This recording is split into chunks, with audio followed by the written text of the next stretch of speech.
Okay, so this is kinda both nerve-wracking and exciting. I'm gonna be sharing my a story I made personally. I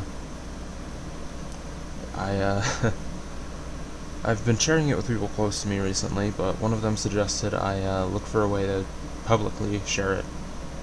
But you know, it's a little nerve-wracking, but it could be cool, could be fun. I wanna hear people's thoughts on it, try and improve myself, or my writing, I guess, which, I'm saying, fucking 20 times. Hopefully I will suck less dick, just reading. I'm gonna put my fucking glasses on first, because I prefer not to stumble over my words. As I said in the introductory, I'm kind of using this as just an outlet to share things I'm passionate about, whether it be writing or voice acting, which, I'm not really great at either of those, but, period, I want to find ways to improve. So, yeah, if you've got any thoughts, if you're, one of the people seeing this, which I don't think many people will. Okay, my fucking phone went off. That's wonderful. If you're one of the people that is actually seeing this video, though, please give me your thoughts, any critiques, anything you liked about it. I'm more than willing to hear it. I'm really excited to share this, whether it's good or bad, because even if it is bad, then hopefully I'll get some advice to improve. Jesus Christ, I've been talking for 2 minutes. Alright, I'm gonna put like a fucking timestamp or some shit, at the beginning, I guess. That said, I don't have any editing software, so maybe in the future, if I actually get editing software and, things go well, maybe I'll add better visuals than just the fucking Google Doc. And, maybe even sound effects, music, I don't know. We'll see, but for now, I'll just read what I have.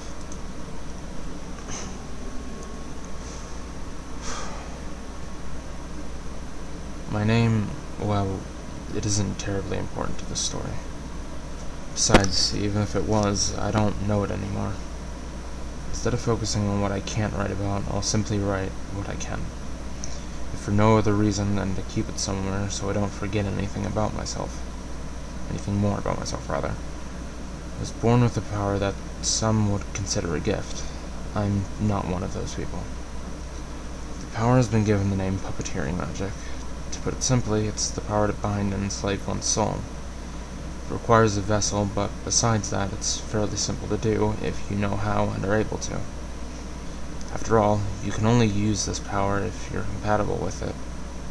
I just so happen to be unlucky enough to be compatible.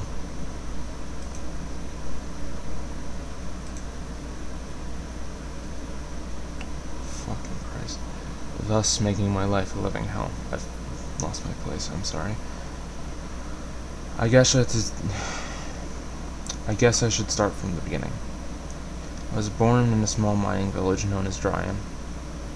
That said, I don't remember much of the place, just that I seemingly had no value to those who lived there. Not long after my birth, I was kidnapped by an organization known as Siphon. Their goal was to find a distortion vessel or revive the Titan of Distortion. Frankly, I don't know or care what either of those things mean. They took me for something that was out of my control, though. My attunement to puppeteering. From there, I was kept in a tower secluded from the rest of the world. The only interaction I had was seeing a guard's hand every once in a while, as they handed me the supplies I needed to make more puppets. They would use the souls of those they killed and give them to me. From there, I would bind them to a vessel and send them to those keeping me hostage. The new puppet was nothing but a corpse that had gained the ability to fight. I spent 16 years doing that same process, over and over and over again, never stopping. The only thing that kept me remotely sane was the view from the tower's window. A field of flowers, all different types, whether it was orchids, roses, daffodils. And my favorites, the lavenders. The sight was beautiful, sure, but if that's the only thing you have to live for, well, eventually it wears you down. And it did. Around 16 painful years of suffering, I found the resolve to end it. I jumped from that window and end things, once and for all. I wouldn't be taken advantage of by those bastards anymore. I wouldn't have to keep making puppets. I'd finally have all of this end. Sure, it's a pathetic end, but who cares? Those were my final thoughts as I jumped from the window. I knew the fall would kill me, I just didn't know what would happen after my death. As I hit the ground, it all went black, and that's how I expected it to stay, but, well, suffice to say, it didn't. Instead, I saw 2 red dots that stared back at me, and a voice.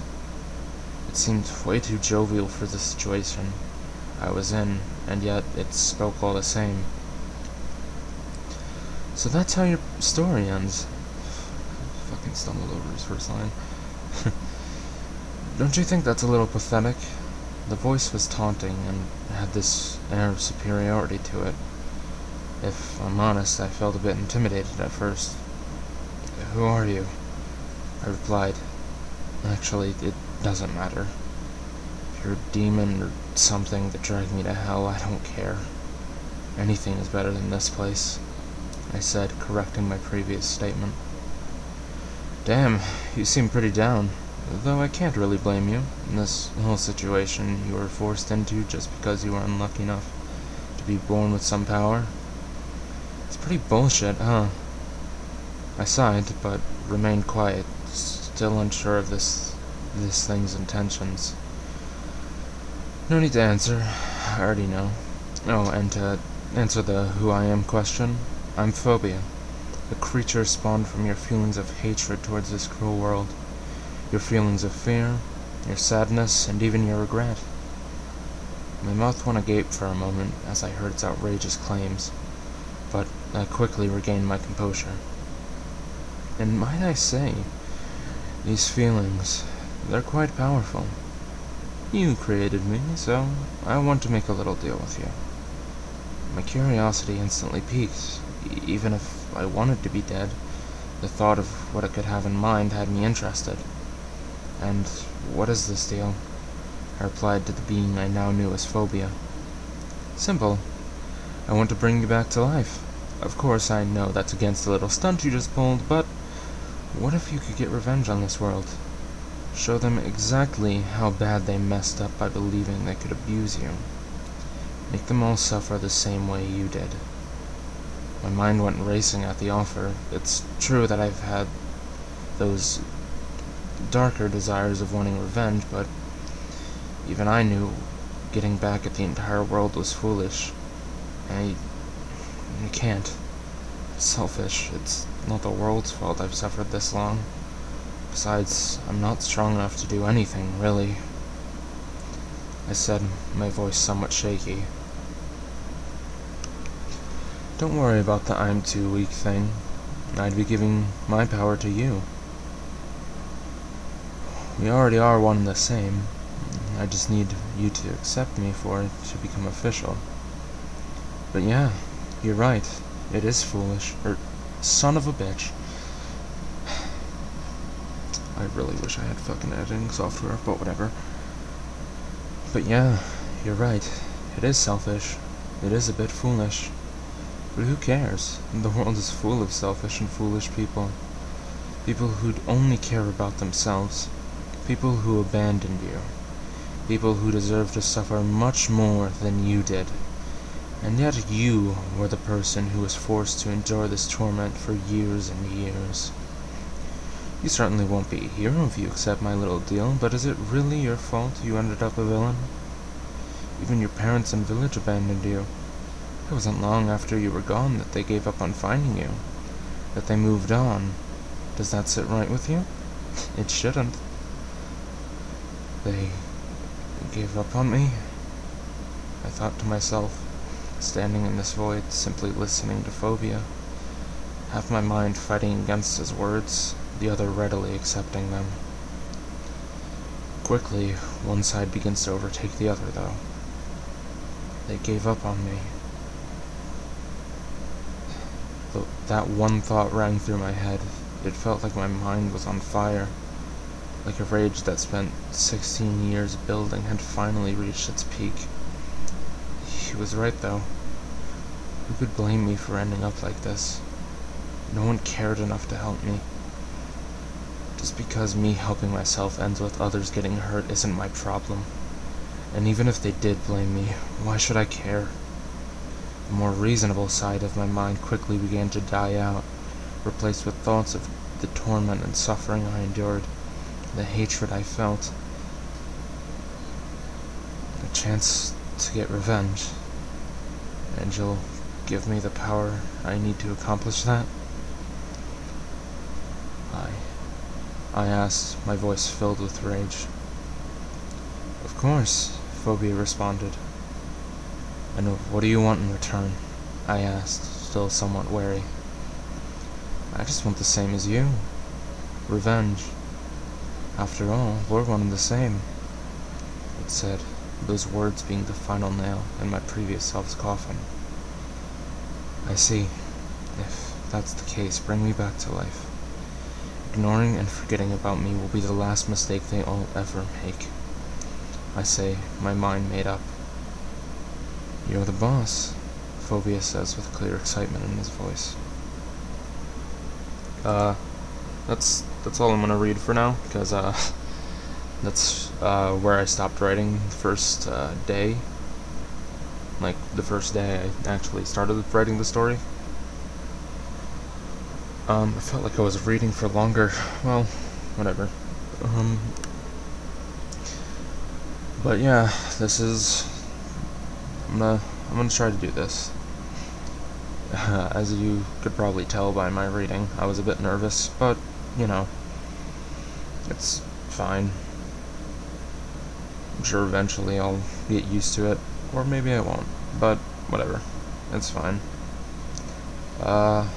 Besides that, I noticed that there was a few things I missed while I was checking over everything the first time. So I'll have to fix those after I'm done. But hopefully you enjoyed this video and it wasn't just a waste of your time. But you know, if it was, feel free to dislike and all. But yeah, I guess that's it for now.